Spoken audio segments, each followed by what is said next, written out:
Hello, welcome to Fafa Spin. Welcome to my channel. Welcome to Love is Blind Season 2, Episode 7 review. Okay, we're gonna start off with Shake. Listen, Shake. In this episode, Shake had Dipti when he met his mom and dad.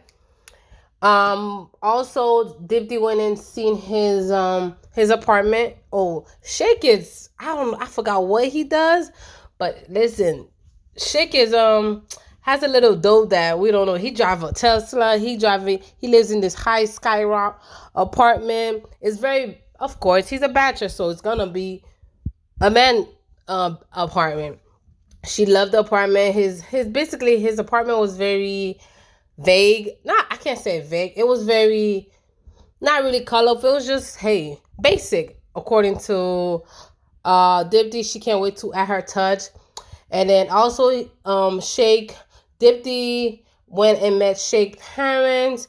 They love her. And listen, Shake has that bubbly that I just in love with. Like, I just love her. Like I said before, her and Ayanna is my favorite.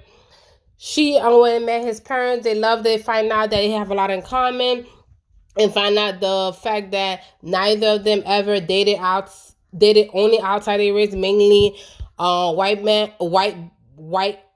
people. That really brought them together. And then shaky. Listen, I'm trying to give you the benefit of the doubt, but listen, there's a reason why you number one, besides not Shane. But anyhow, basically, Shake said that when his mom was like, listen, she is perfect. She has this, she has that. But I don't find her, I can't find that animalistic gravitation that I normally sexual that he's looking for. And his mom was like, well, there's a reason why those other situation relationship never work, because yes, you find them very sexual compatible, desiring, but you did not like the other aspect of them. And the mom was like, listen, she is perfect, she is amazing, don't leave her stranded, because there's somebody that's gonna love her for all she is, both sexually and emotionally. So do not, basically, her mom was like, and I was like, yes, lady, please do not sugarcoat nothing with your son, because he's gonna be missing out on an amazing woman if he doesn't act up. Because I'm not gonna forget what he said on episode 5, talking about, I see her as my aunt. She is a beautiful, gorgeous, she went through so much, and then for you to, like, on national TV say you see her as your aunt, I know that's gonna hurt. Like, I hope you guys are not married, because that's gonna be taking a whole trauma situation you guys have to go through. But that's not it. That's all we have for Shake and Dipti. Next couple we have is, let me talk about Danielle and Nick. I did not, I do, because I really did skip. I skipped through them. I forgot I did, so I really didn't know much about them. I did not know they basically had like a 8-year difference. He's 36, she's 28, but her 28 is not a mature 20. It's more like college, early 20s vibe. And when he's like, listen, she's a little too immature, like the way she's still living her lifestyle. And then pretty much they went to visit his house, and then his house is very, I guess he's very neat, a neat freak. Everything is organized and stuff. And then Danielle was like, I'm not too sure we're gonna vibe up, because I'm clean, but the way he is like OCD type. So, and then she was like, hey, listen, I have a drum set. I want to put it out open. And then Nick was like, we could put it in a box. And I was like, okay, I thought, okay, if she want to leave it out, maybe it's actual drumstick. When they got to this girl apartment, do you guys know it was like one of those plastic drumsticks? It wasn't an actual drumstick. I was like, girl. And then when they got to her apartment it wasn't as neat as Nick. But when he got there, her house, because I guess, I don't know if it's for, she says it's for fun, also it's for work. And then the fact that she has a lot of costume, like you know how when you dressed up for restaurants and business, you dress up as the character or the mascot. And basically that's what she is. She is the character. She loved those. They like to goof around. And she was telling Nick, all her friends, that tends to get a little rowdy. What at times tables get broken, things get a little, and that's when Nick realizing, oh yeah, our age difference starting really to show. He was like, oh, she ran, I own.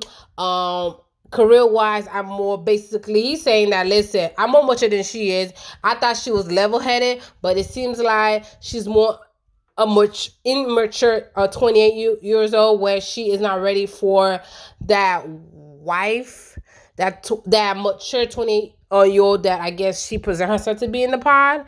Cause Nick was like kind of hesitant, like I can't, I don't want to talk about this no more. Also forgot, Daniela met with Nick mom and his two sisters. Talk about stone cold stealth. You did not see any expression, anything. They wasn't giving nothing. They pretty much was like, listen, we never thought, the most like, we never thought he will get married.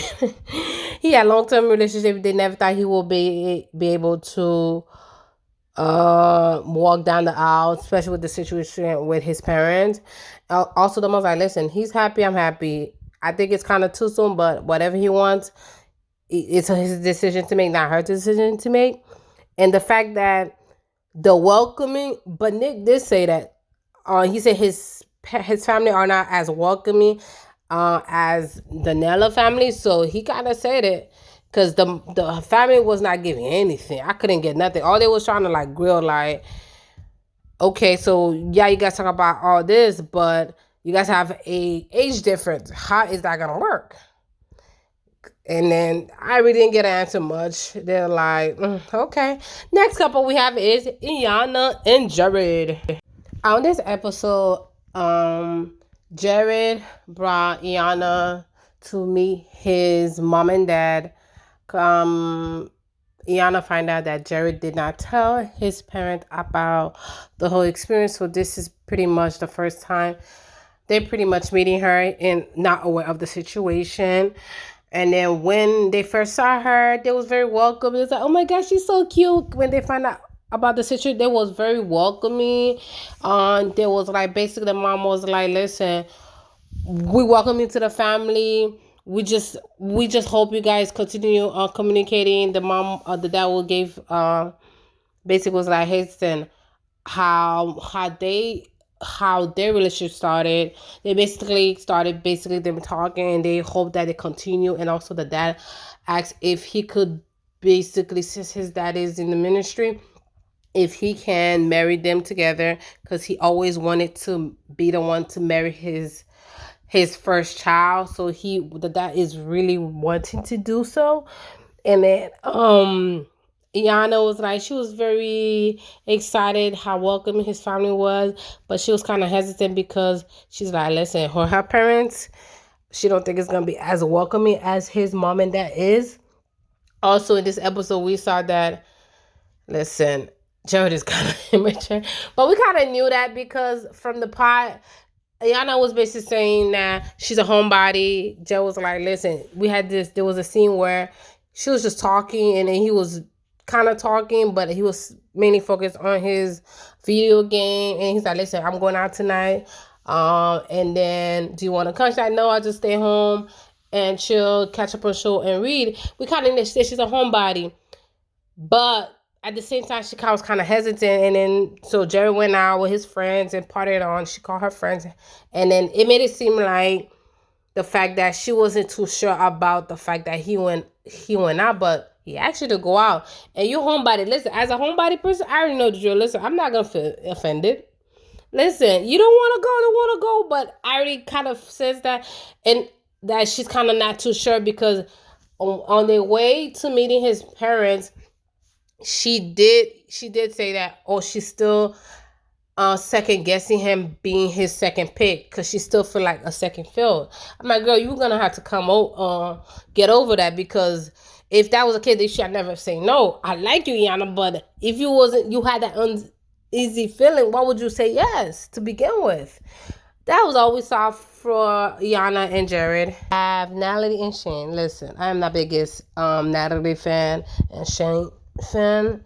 So listen, on this episode, pretty much, Shane and Natalie sat down. They was talking about how to incorporate her tradition and with his tradition.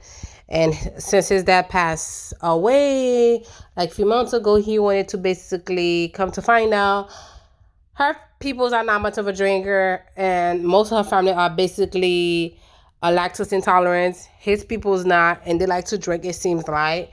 And then basically he wanted to create this fountain theme of liquor, and then she's like, nah.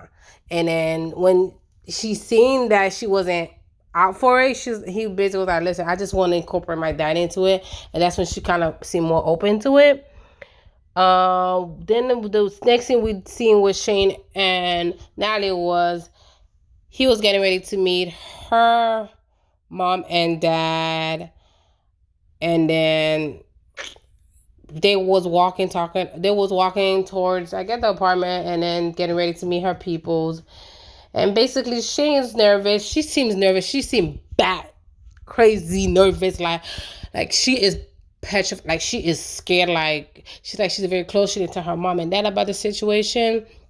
Basically, Natalie, girl, she rushing home, trying to clean up. This is okay. Well, that's not here in the list. Now, this is not about me.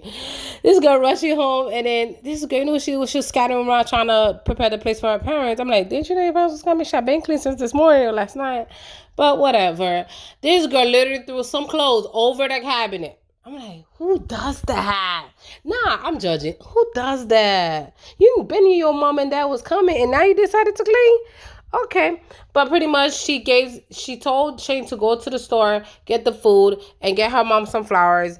While he was getting the stuff, she was basically telling her mom and dad what's going on. Basically, Natalie's dad was okay. Was like, okay, I'm happy for you. This is good. The mom was like, what? Are you kidding me? Are you serious? And I could have been since, because as soon as the mom walked in, who is this? Who apartment is this? This is not yours. No, something's going on. What's going on? Da, da, da. The mom was like, very like, no, this is not you. What's going on? The mom was not having it. Pretty much on episode 7, it seems like Natalie's mom was not here for it. She was like, no, she was not here for it. But we will and see. Listen, we will and see with this couple, because I don't know. Next, we have Sal and Mallory. One of the scenes we saw was Sal going up to Jared. Is like, hey, listen, I just want you to make sure we were good. Basically, Mallory, it seems like Mallory making it seem like, I told you this, girl, I'm trying here. But whatever, it's not here or there. Sal was like, hey, Mallory was uncomfortable that you basically was making it. She was joking about it, but you took it more serious. And Jerry was like, listen, I apologize. I was not trying. It was just more in the joking matter. But anyway, I don't believe it. But hey, that's his word. Next we saw was Mallory went to visit Sal's apartment. Met his roommate Caesar, found out they sing together. He sang her a beautiful I Do Not. It was a Spanish song. It was beautiful. And this is one of the reasons why Mallory said she fell in love with Sal, is because of the fact that he sings her in the part. And that really, because that's something that any of her exes ever did for her. So that really brought back the memories. I'm kind of like, okay. Still not too sure about her. I'm iffy about her. But next, Sal met her sister. Met Mallory's sister. Pretty much the sister was like, listen, she been in a 6 years relationship, long term. How was the longest relationship you been? He's like 2.5 years. And I really I don't know, because I like Sal. She's like, okay, listen, she's financially stable. She's educated. She got her stuff together. Do you got your stuff together? Because listen, I don't want my sister to marry a bump. I'm like, that's pretty much it seems like, listen, what do you do? What's your livelihood? Which I understand that. But this is the thing I have issues with family and friends. Unless that person doesn't have a good track record, if you know that person is so level-headed, wouldn't you think that person would choose a better character person? So she did never seen that person. So you should at least give her the benefit that she's not just gonna choose any bump out of the street. So Sal was like, hey, listen, do you give us your permission to be married? And she's like, I don't know you like that. Just a phone conversation.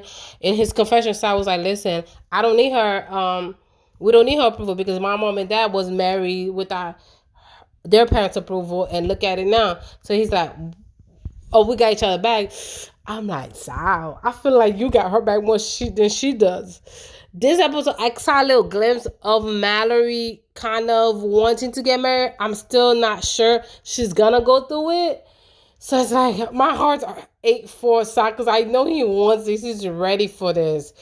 It's just like, whew, Mallory, listen, I have a feeling you're gonna break his heart. I really do.